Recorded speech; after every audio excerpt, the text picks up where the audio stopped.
शुक्लाम्बरधरं विष्णुं शशिवर्णं चतुर्भुजं प्रसन्नवदनं ध्यायेत् सर्वविघ्नोपशान्तये। व्यासं वसिष्ठनप्तारं शक्तिः पौत्रमकल्मषं पराशरात्मजं वन्दे शुकतातं तपोनिधिं। व्यासाय विष्णुरूपाय व्यासरूपाय विष्णवे नमो वै ब्रह्मनिधये वासिष्ठाय नमो नमः।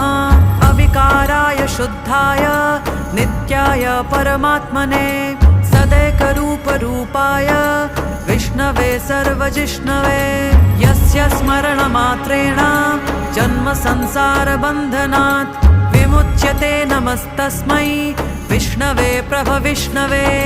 ॐ नमो विष्णवे प्रभविष्णवे। श्रीवैशम्पायन उवाच श्रुत्वा धर्म